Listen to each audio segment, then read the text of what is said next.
I've chosen to do music with electronic instruments rather than writing music or playing in a rock band, it's probably because I love this,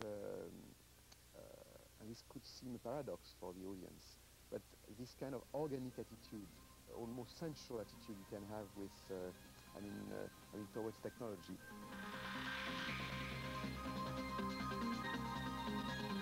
Like moving knobs and having really a tactile relationship with sounds. Like for me, electronic instruments, making music with that kind of synthesizers is exactly like sculpting and modeling clay for sculpture, or really, and like when you're cooking, mixing ingredients in a very sensual way, and like making pasta or whatever. Jarre likes to concoct musical dishes in his own studio at home. It took over 12 months to put together his latest album. I always consider my work like you have a kind of piece, like a piece of rock, but it's a piece of frequencies of sounds, raw and rough, and then I'm sculpting this kind of mass of piece of raw frequencies of sounds to make sounds and music, and I like this attitude, and it's probably why I've done some music, because I did a lot of painting before, and I like this kind of attitude more than maybe writing music on a piece of paper. Jarre began learning the piano at the age of 5. He was born into a musical family in 1948. His father, Maurice, was also a composer who went on to write the soundtracks for Lawrence of Arabia and Dr. Zhivago. My father is a great composer in film scores, and but I grew up far away from his influence because my parents split up when I was 5 years old, and he left Europe to America, and I didn't have really contact with him until 20 years old. So it was maybe a kind of abstract influence, or maybe on the level of chromosomes. You never know, but not a direct day-to-day influence. As a young boy growing up in France, where did your love of technology actually come from? I think it's coming from my grandfather. My grandfather used to be a musician and an engineer, inventor. He invented a lot of things. One of the first mixing desk for a radio station in France. He did also one of the first turntable, the pickup with the speaker in the cover that appeared just after the war. So I remember when I was a child, his room, where he was dealing with a lot of new things, and was for me like a magic place, really. In the mid-60s, he studied classical music at the Paris Conservatoire, where his father had once been a student. But it took a visit to an avant-garde research center to introduce him to the power of electronic music. I've been to the Research Music Center in Paris, and I met with probably the most influential musician for modern music. His name is Pierre Schaeffer, and he's really the man who invented the idea of musique concrète and electroacoustic music, with this idea of... he wrote a book that should be in all music schools, called Le solfège des objets musicaux, solfeggio of musical objects, that explain that any kind of noise in nature can become music if you want to, and if you are using the sound of the wind, the sound of the rain, the sound of a train, and you make it as a part of a musical, or a bell ringing, you can transform it in a musical element. Jarre was a student at the height of the Paris riots in May 1968. It was a time not just of political rebellion, but also of cultural upheaval, as conventions in music were challenged. Everything broke down.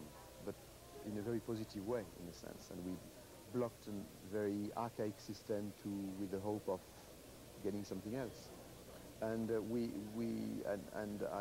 think that we were all hoping about, partly on an artistic side and musical side, changing and going into other directions of breaking the ghettos between classical music, contemporary, very serious and formal contemporary music of a very formal style and very too structured, and pop and rock music. After considering a career in classical music, Jarre eventually opted for the pop route.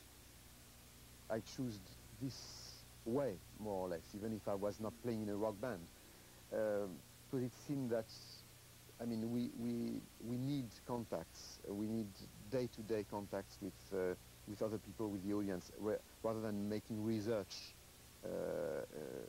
in laboratories.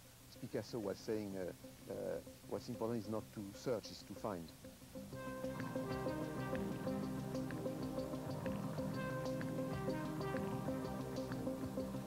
Jarre ultimately found popular success with Oxygène.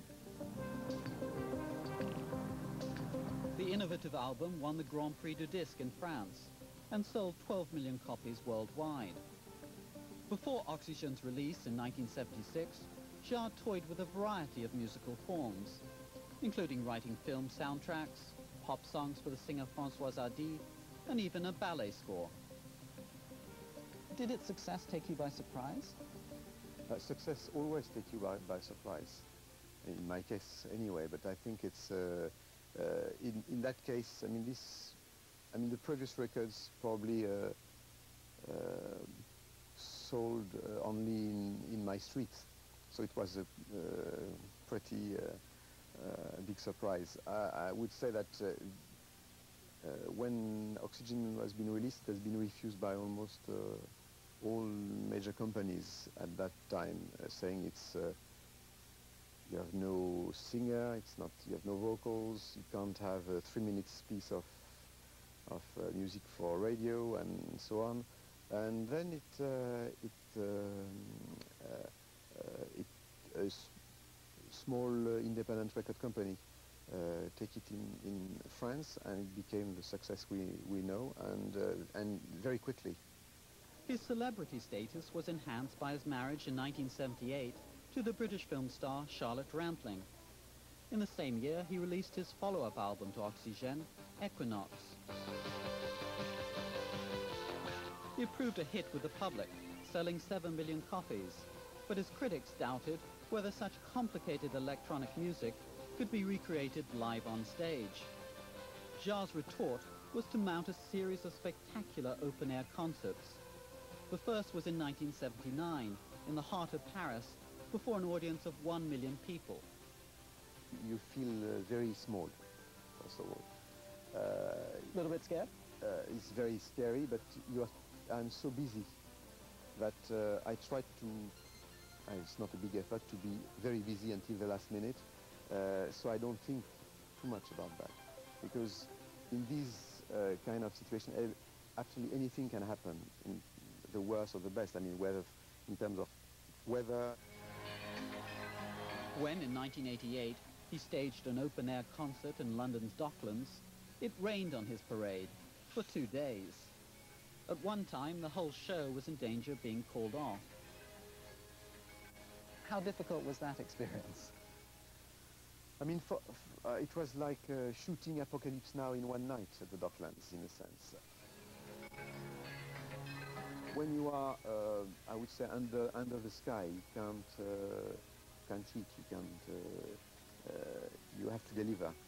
And it's a unique feeling, really, but very moving. And it's exactly the reverse of what a lot of people could think, saying, but yes, that when you have so many people, you can't really communicate with the audience. It's exactly the opposite.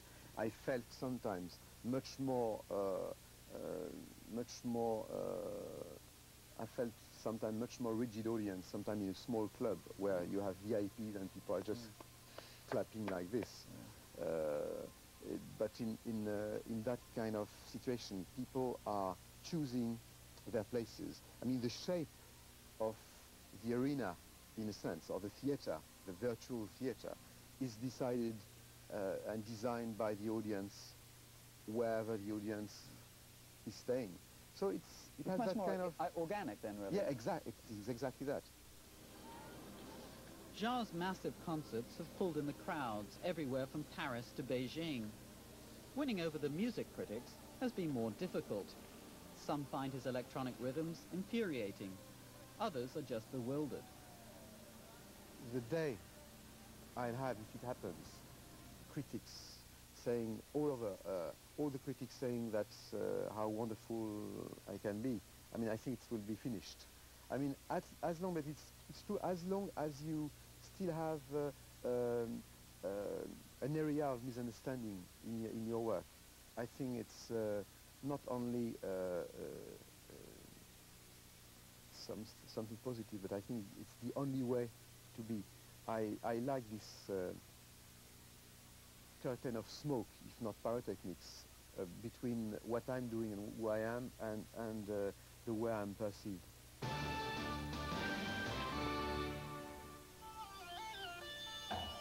Last September, Jean-Michel Jarre was invited to stage a concert to celebrate the 850th anniversary of the city of Moscow.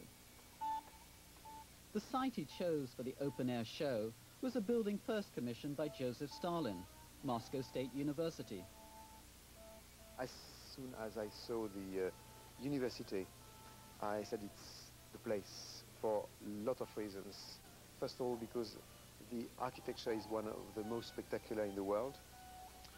It's linked with the history of Moscow, because it's the men and women who forged the city are coming from this place, or this tradition. And also it's linked with the future of Moscow, because the young kids who are today in this university will make Russia of tomorrow. And on top of it, it's also above the city. So it's quite a good symbolic place to celebrate the 850th anniversary of the city by giving actually to the whole city the possibility to share the event. Actually, it's not only, it's not a concert for the elite, it's really a concert for everybody. It's a kind of civic event.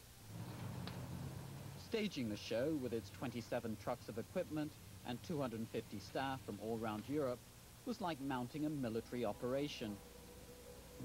Jarre spent more than 6 months organizing the event. You feel nervous? Yes, very much so, because you know, it's a project like that involves a lot of various people. So you have always to deal with ego problems, psychological problems, language problems, but I mean, it's what any creation is made of. When you are doing a movie or doing a play, or when you are doing when you are in a situation where you have a collective energy and a collective spirit.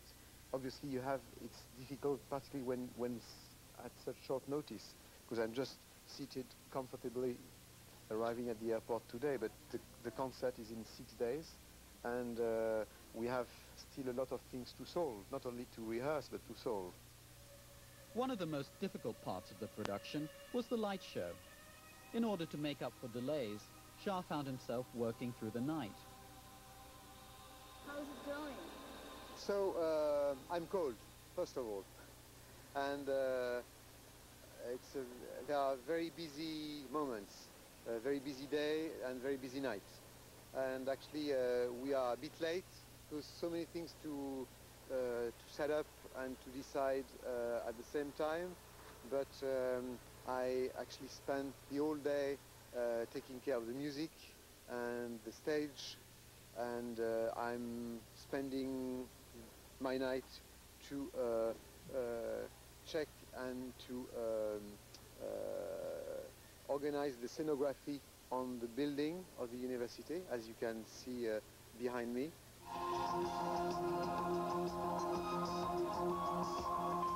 The show went ahead without major mishap. Despite a sprinkling of rain, and the odd hiccup with the lights. Police estimated that 3.5 million people across the city watched the laser extravaganza. One of the key of the project was to show to the Russian youth these days that all their fantasies, their dreams about us, about the West, about America, about Europe, in terms of designs, graphics, and all the look and the Western style, has been generated most of the time by themselves, by their country, through futurism, through constructivists.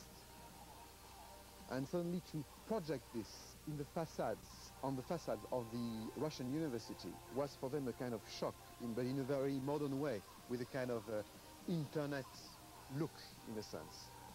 Suddenly created a kind of shock, and I must say that the response of the audience has been absolutely amazing. But not everyone's been won over by the visual pyrotechnics.